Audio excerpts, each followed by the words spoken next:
Bonjour à tous et bienvenue sur un tutoriel Clos Tricot où aujourd'hui on parle du glisse-glisse tricote, donc le GGT en français ou le SSK en anglais qui veut dire Slip Slip Knit. Avant de commencer, vous pouvez aller dans la boîte de description, cliquer sur le lien qui vous permet de vous abonner à mon infolettre. Vous pouvez aussi cliquer sur le lien qui vous permet de devenir membre de ma chaîne, ce qui me permet de vous offrir toujours plus de tutoriels gratuits. Le fameux SSK ou glisse-glisse tricote, c'est une diminution qui, évidemment, va vers la gauche, donc qui permet au travail de pencher dans ce sens-là. C'est le contraire du tricote 2 ensemble. Par contre, si on regarde ici sur ma petite chaussette, le tricote 2 ensemble qui, en fait, va faire pencher notre travail ici vers la droite, qui va faire une diminution vers la droite, nous donne une ligne qui est quand même très égale, très jolie, très facile à faire.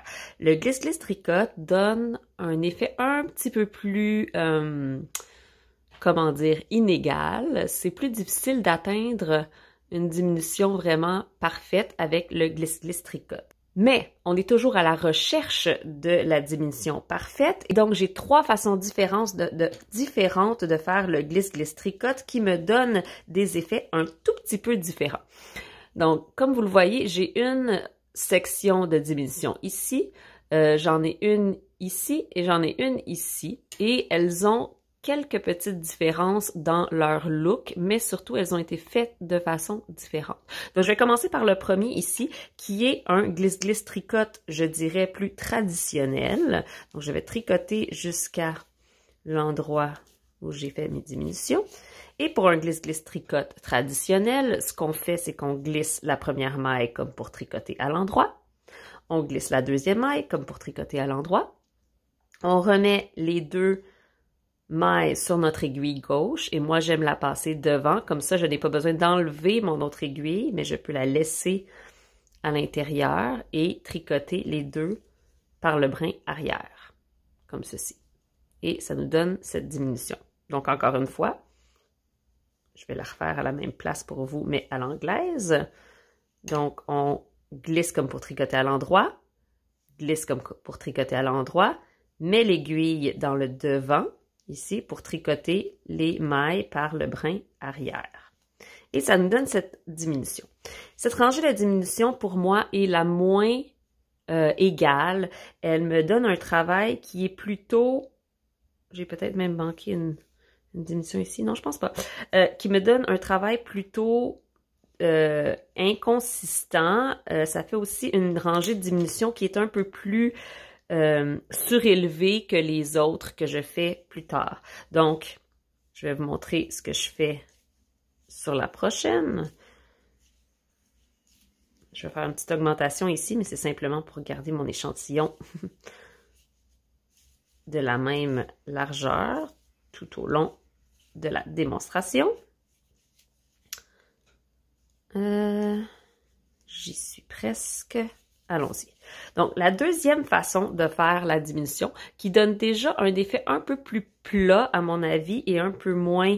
il y a moins l'espèce d'effet escalier dans cette façon-là de faire, c'est que je glisse la première maille comme pour tricoter à l'endroit, la deuxième comme pour tricoter à l'envers, et je passe mon aiguille de gauche dans le devant des deux brins, des deux mailles, et je tricote par le brin arrière. Donc, la seule différence, c'est que la deuxième maille glissée, elle est glissée comme pour tricoter à l'envers au lieu de comme pour tricoter à l'endroit. Donc, replaçons tout ça sur mes aiguilles et je le refais. Je glisse la première maille comme pour tricoter à l'endroit, la deuxième comme pour tricoter à l'envers et même pour améliorer ma motion, je n'ai même pas besoin d'enlever complètement l'aiguille de gauche de mon tricot, je fais juste venir le glisser en avant comme ceci. Donc, je fais une petite rotation vers le bas pour venir piquer dans le devant, ici, et tricoter les deux ensemble, ce qui me donne cette diminution. Donc, pour moi, c'est une diminution qui est plus rapide que la première et qui donne un effet un peu plus plat, un peu moins en zigzag.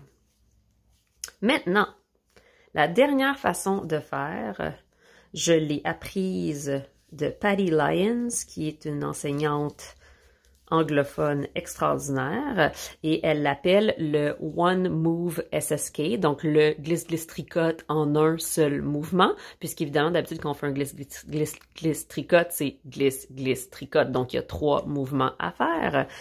Alors, elle fait un slip-slip-knit en un seul mouvement. Donc, on va piquer dans le devant de notre première maille, comme pour tricoter à l'endroit. Ensuite, on va venir piquer dans l'arrière ici de la deuxième maille, et puis on va tricoter tout ça ensemble. Donc, il faut passer à la bonne place ici en avant. Je vais vous montrer bien sûr comment. Et on peut l'enlever. Et ensuite, même, elle recommande de tirer un peu sur la barre de la maille qui est dessous pour venir resserrer la maille du devant, ce qui va nous donner un effet beaucoup plus plat que les 2 autres façons de faire notre glisse-glisse-tricote. Je vous refais ça. À l'anglaise, pourquoi pas. Donc, on glisse comme pour tricoter. Ensuite, on glisse dans l'arrière de la maille, de la deuxième maille. On passe notre laine. Et ici, on vient passer dans le trou par où on est passé. Donc, évidemment, il y a l'arrière de la première maille qui est comme un peu dans le chemin, mais quand on s'habitue, ici, on peut vraiment faire une maille assez rapide. Et à la sortie, je vais accrocher mon aiguille gauche dans la première maille pour rapetisser un peu la maille du devant, ce qui va me donner une diminution qui est plus égale, plus plate que les 2 autres qui sont plus surélevées par rapport au travail et plus égale aussi dans la grosseur des mailles. Parce que ce qui se passe parfois, et c'est ce que Patty Lyons nous apprend, c'est que quand on fait un glisse-glisse-tricote traditionnel, beaucoup de personnes vont tirer, en fait, en glissant la maille ici. Si on tire beaucoup et qu'ensuite on vient simplement passer notre aiguille dans le reste et qu'on tricote, ce qui va se passer, c'est que cette maille-là sur le dessus va se trouver être plus grosse et donc va avoir l'air plus grosse que les autres. Hein. Tandis que quand on passe en avant, en arrière, de un, on tire pas vraiment sur la maille, mais même le petit extra qu'on tire sans le vouloir, si en ressortant notre aiguille gauche, on tire un peu sur cette maille, ça vient vraiment resserrer la première maille ici et égaliser le tout. Donc voilà, c'est le glisse-glisse-tricote ou le slip-slip-knit en 3 versions différentes. Et évidemment, elles s'équivalent toutes, donc c'est à vous de choisir celle qui vous convient, mais je dois dire que je suis vraiment impressionnée par le look beaucoup plus similaire à un tricote 2 ensemble de la version en un seul mouvement. Qu'est-ce que vous en pensez? Dites-moi ce que vous préférez et si vous en avez appris un peu plus aujourd'hui sur le glisse-glisse-tricote. Bon tricot!